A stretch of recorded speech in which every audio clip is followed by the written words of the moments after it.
Hello everyone. In today's session of CCNA series, I will discuss configuration management tools. Network configuration management tools are software tools that help network administrator centrally manage and automate the configuration of large number of network devices. There are two core types of configuration management tools. One is agent based. With agent based tools, an agent must be installed on every device that the configuration management tool will manage. The second one is agentless. Agentless do not require that an agent be installed on every client device. Instead, they communicate via SSH or another API that a device supports. Based on this, some of the common or popular management tools include Ansible, Puppet, and Shift. So we'll go ahead and discuss about each one of these in detail.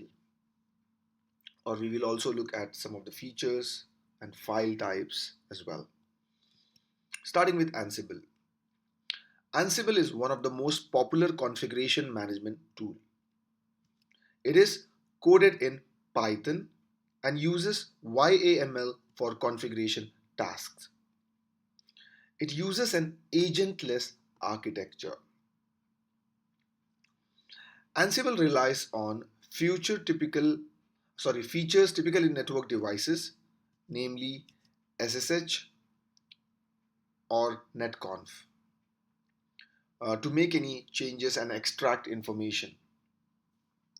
The changes are applied using Ansible code rather than with human intervention. Ansible can be described as using a push model. The Ansible server pushes the configuration to manage devices.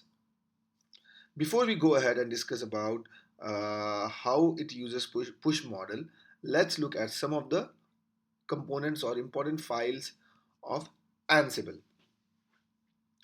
It consists of a component called playbook, or you can say a file.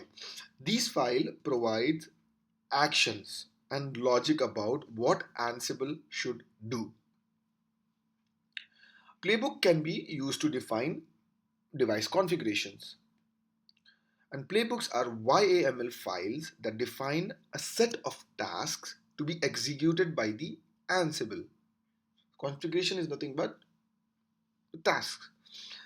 It also includes inventory. An inventory file is a collection of all the hosts that are managed by Ansible. It contains information about every device's role and can also define groups of host and host variables. This allows Ansible to perform functions for subsets of the inventory. It also includes a file called template. These files showcase a device configuration files. These are specifically written in Jinja 2 format. Then we have variables. These files contain variables along with their values. These are written in YAML format. So coming back to the push model, let's see how Ansible works. The Ansible server, also called as control node, contains multiple file types as I have discussed, wherein the inventory provides a list of devices. Okay. Then the template file provides configuration templates for those devices, and the variable provide specific variables and their values. The playbook takes this input and takes the necessary action to push the configuration to the managed devices. Ansible can do both configuration provisioning and monitoring, but it is ideal for the configuration provisioning. So the next one is Puppet. Puppet is another type of configuration management tool and coded in Ruby. Puppet is a typical agent based, which means that a Puppet agent must be installed on the managed devices. It follows a client server architecture where the agents are installed on the managed nodes and communicate with Puppet master. Here the clients use TCP 8140 to communicate with Puppet master. Some network devices enable Puppet support via on-device agent. You might find the agent on the end device itself, but some network devices like Cisco devices do not support Puppet agent. So you can use uh, proxy agent which runs on any external host and uses SSH to connect to managed devices. Puppet uses several important files with different components such as the following. Manifest. It defines the desired configuration state of a device. The Puppet master then uses manifest to generate specific configuration for the managed devices. It also includes resources class and module, which refers to the component of the manifest, with the largest component being composed of smaller classes, which are in turn composed of resources. It also includes template, which allow Puppet to generate manifest by substituting variables into templates. Templates help generate manifest for the devices. It also includes variables, which contains like variable along with their values.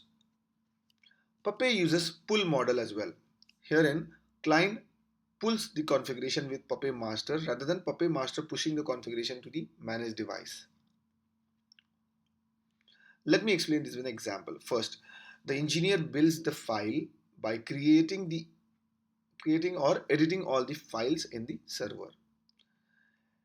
It then enables it on the device or using proxy agent on the client side. The agent then pulls the manifest data or details from the server and tells client what configuration it should update. And then to update the configuration, it performs additional pull. So this is how Puppet operates. And the last one we have is Chef. Like Puppet, it is also a management tool written in Ruby. Chef is agent based, so a Chef agent must be installed on the managed devices. Most Cisco devices do not support Chef agent. It uses a master slave architecture similar to Puppet, where the Chef server manages nodes and stores the configuration for the nodes. The Chef server uses TCP port 10002 to send the configuration to the clients.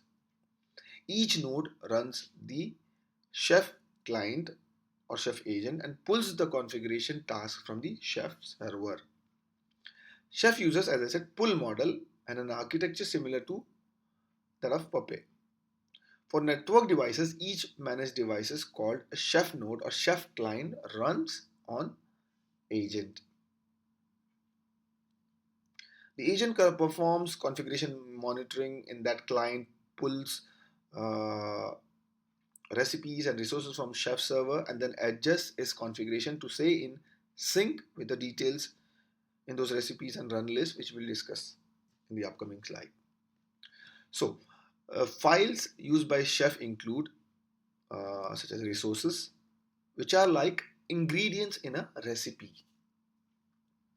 They have terms like recipe, chef, cookbook, and all. So, resources, as I said, are like ingredient in a recipe.